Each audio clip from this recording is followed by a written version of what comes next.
नमस्कार प्यारे बच्चों। आज हिंदी व्याकरण का हमारा टॉपिक रहेगा संज्ञा। संज्ञा शब्द किसे कहते हैं, संज्ञा के भेद कितने और संज्ञा शब्द की संपूर्ण जानकारी आज हमें इस टॉपिक में आपको मिलेगी। सबसे पहले संज्ञा की परिभाषा अगर देखें, व्याकरण की दृष्टि से अगर देखें तो संज्ञा की परिभाषा आपके सामने है। किसी व्यक्ति, वस्तु, स्थान, प्राणी, गुण, भाव आदि के नाम का बोध कराने वाले शब्दों को संज्ञा कहते हैं। अक्सर देखा जाता है कि परिभाषा हम याद करते हैं और रटते हैं। रटने के बाद रटी हुई कोई भी चीज है वो जरा समय तक हमारे दिमाग में नहीं रहती, फिर भूल जाते हैं। क्योंकि ये जो व्याकरण का टॉपिक है, व्याकरण संज्ञा है चाहे सर्वनाम है, हमेशा के लिए हमें समझना जरूरी है, न कि रटना। इसमें हम संज्ञा शब्दों की पहचान किस प्रकार से हम करेंगे, तो सबसे पहले परिभाषा की तरफ एक बार हम ध्यान देंगे। किसी व्यक्ति, कोई भी व्यक्ति हो, संसार की कोई भी व्यक्ति हो, या किसी वस्तु, जितनी भी वस्तुएं हैं उनके नाम, स्थान, जितने भी स्थान है उनके नाम, प्राणी, प्राणी जगत के जितने भी नाम है वो सारे संज्ञा शब्द कहलाते हैं। गुण, भाव, ये सारे जो शब्द है वो संज्ञा शब्द कहलाते हैं। अभी हम चर्चा करेंगे थोड़ा सा हटके कि इसको, इस परिभाषा को एक सिंपल तौर पर समझेंगे। जितने भी व्यक्तियों के नाम है, उदाहरण के तौर पर जैसे राम, सीता, गीता, जवाहरलाल इत्यादि, ये सारे नाम, जितने भी नाम है सारे संज्ञा शब्द है।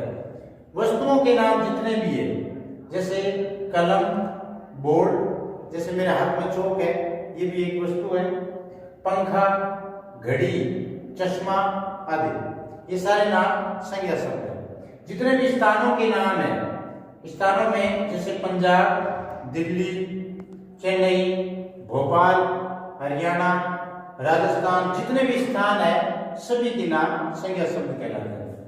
अब आगे देखो, प्राणी, जितने भी प्राणी हैं सब प्राणियों के नाम भी संज्ञा शब्द कहलाते हैं। प्राणियों के नाम में जैसे तितली, मछली, घोड़ा, हाथी, ये तो केवल उदाहरण है। जितने भी प्राणी हैं इस संसार में, जितने प्राणी हैं, सारे जो प्राणियों के नाम है वो सारे किसमें आते हैं, संज्ञा शब्द में। उसके बाद में गुणों के नाम भी संज्ञा शब्द कहलाते हैं। जितने गुण हैं, अच्छाई, बुराई, जैसे देखो अच्छाई, ईमानदारी भी एक प्रकार का गुण है, होशियारी, बेईमानी, ये सारे जो शब्द है ये संज्ञा शब्द कहलाते हैं। भावों के नाम, भाव जैसे महसूस किए जा सकते हैं, ये हमें दिखते नहीं है लेकिन महसूस कर सकते, जैसे दया, करुणा, क्रोध, ये जो भाव है, इस प्रकार के भावों के जो नाम है वो भी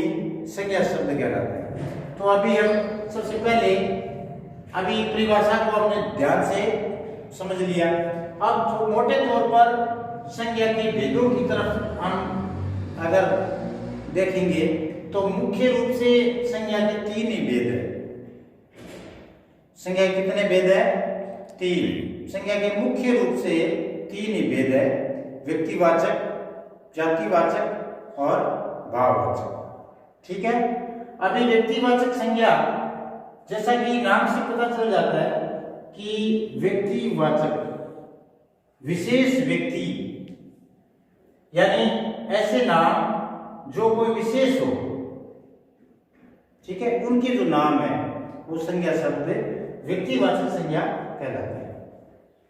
व्यक्तिवाचक संज्ञा की परिभाषा अगर देखें, इस भेद की परिभाषा थोड़ा देख लें। ऐसे शब्द जो किसी विशेष व्यक्ति कोई विशेष व्यक्ति, सिर्फ व्यक्ति नहीं, यहाँ पर थोड़ा ध्यान दें, व्यक्तिवाचक संज्ञा में सिर्फ विशेष व्यक्ति की तरफ इशारा नहीं हो रहा है। यहाँ पर विशेष कोई व्यक्ति का नाम हो, विशेष कोई स्थान का नाम हो या कोई विशेष वस्तु का नाम हो, ठीक है, उन सब के नामों का बोध कराने वाले जो शब्द है उनको व्यक्तिवाचक संज्ञा में शामिल करेंगे। उसके बाद में जैसे इसका उदाहरण देखें, जैसे मान लो यहाँ पर ये नाम क्या है, दिल्ली। दिल्ली क्या है? दिल्ली क्या है? स्थान, एक स्थान है। स्थान है, लेकिन स्थान में विशेष है। क्योंकि हमारे देश की राजधानी है तो दिल्ली साधारण कोई स्थान का नाम नहीं है, विशेष में आ गया। अब जैसे सचिन, हालांकि ये नाम है, सिर्फ एक किसी व्यक्ति का नाम है, लेकिन ये सचिन जो नाम है ये विशेष नाम में गिना जाएगा। जैसे जवाहरलाल, ताजमहल, इधर देखो, ये जो ताजमहल है ये हालांकि एक स्थान के नाम में शामिल कर सकते हैं हम, विशेष स्थान में, ठीक है। और एक हालांकि एक भवन है, हालांकि है कि ये भवन है, लेकिन भवन में विशेष एक भवन है, ठीक है।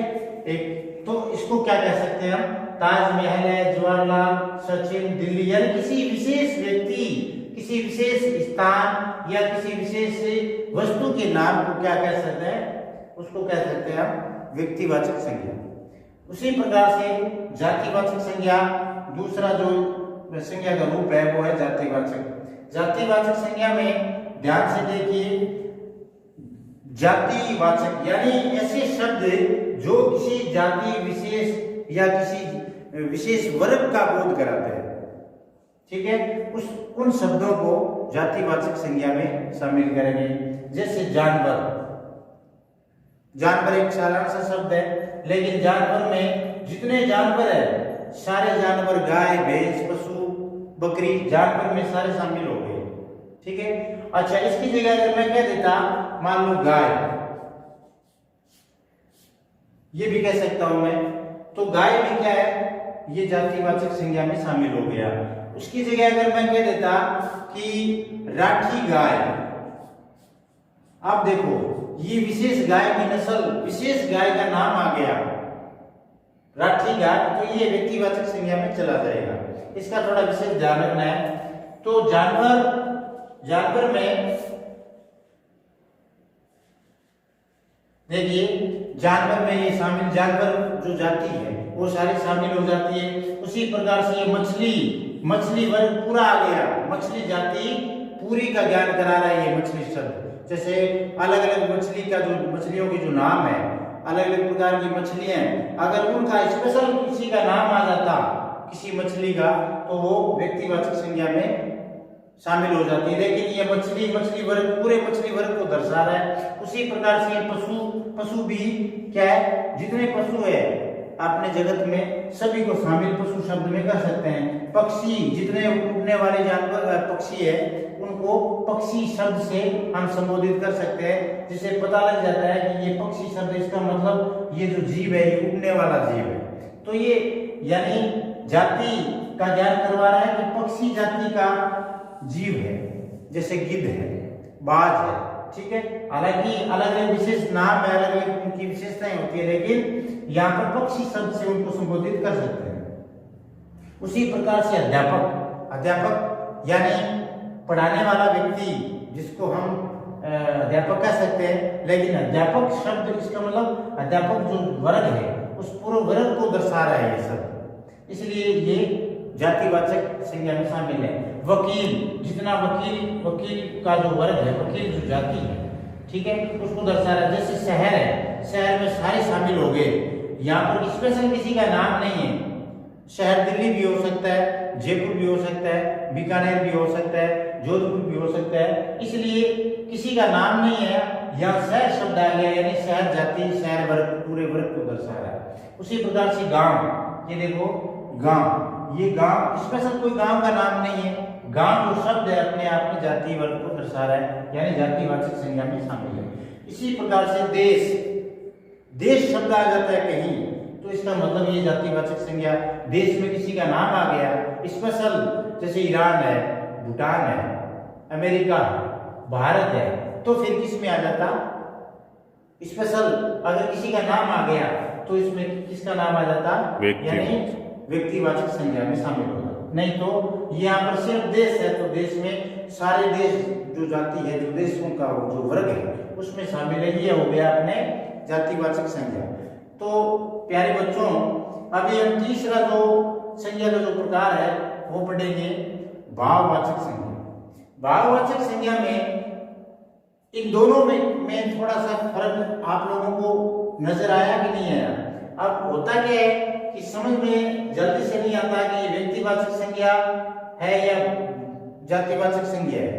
अगर थोड़ा सा ध्यान देंगे तो हमें समझ में आ जाएगा।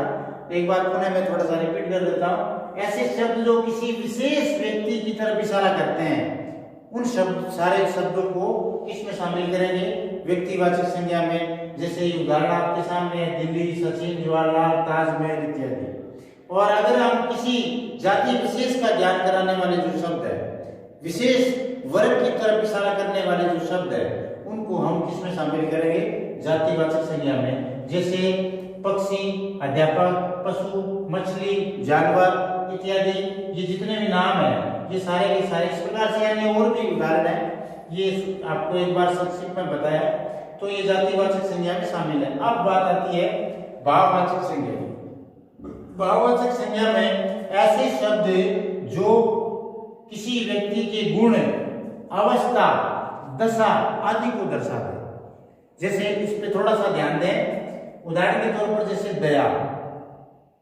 दया जो शब्द है, अब न व्यक्तिवाचक संज्ञा का शब्द है, न जातिवाचक संज्ञा का शब्द है, इनका मैटर अलग है। अब दया जो है ये एक भाव है, यानी भाववाचक संज्ञा है। उसी प्रकार से प्रसन्नता, ईमानदारी, बेईमानी। अब देखो ये क्या है? दया, प्रसन्नता, ये किसमें आ गई? दया का भाव, ये भाव है।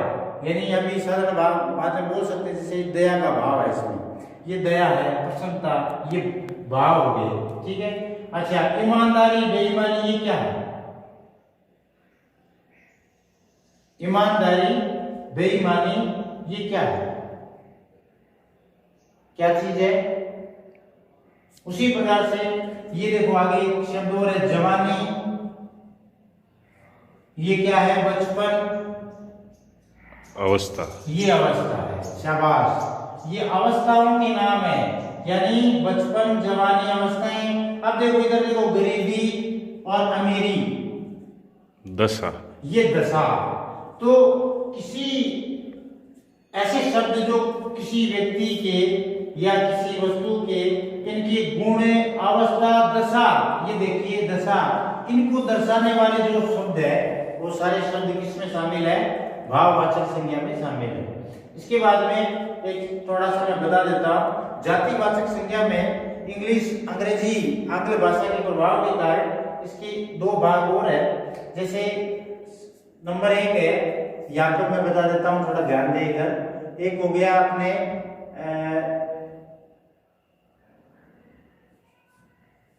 द्रव्यवाचक संज्ञा। दूसरा है 2 नंबर हो गया समुदायवाचक संज्ञा शब्द। थोड़ा सा ध्यान दें, इनको देख ले एक बार, क्योंकि जातिवाचक संज्ञा से रिलेटेड है, लेकिन भाषा के प्रभाव के कारण इनको थोड़ा सा अलग, इनके दो जो भाग है वो देखो। द्रव्यवाचक जो शब्द है उनको द्रव्यवाचक संज्ञा में शामिल है किया गया है। जैसे मान लो तेल है, तेल क्या है? यानी पदार्थों में शामिल है। तेल है जो धातु है, जितने जैसे सोना है, चांदी है, ये सारे क्या है? द्रव्यवाचक संज्ञा में शामिल है। इसी प्रकार से समुदायवाचक में अगर देखिए, जैसे मान लो समुदाय का ज्ञान कराने वाले, यानी जैसे भीड़, ठीक है, जनता, ऐसे शब्द हैं जो समुदाय की तरफ इशारा करते हैं। और उसी प्रकार से जैसे मान लो भीड़ है, जनता है, ठीक है। तो इत्यादि जो शब्द है वो अपने इन दो में शामिल करेंगे, यानी समुदायवाचक संज्ञा का और द्रव्यवाचक संज्ञा, इसका भी थोड़ा ध्यान रखेंगे। हालांकि ये बड़ी कक्षाओं के लिए काम आता है, अभी अष्टमी तक के भैयाओं को ज्ञान जरूर होना चाहिए। तो प्यारे बच्चों, आज के इस वीडियो में अपने इनके प्रकारों के नाम, इनकी परिभाषाएं और उदाहरण इतने ही ध्यान में रखें और अपनी कॉपी में दोबारा इसको रिपीट करके नोट करें। धन्यवाद।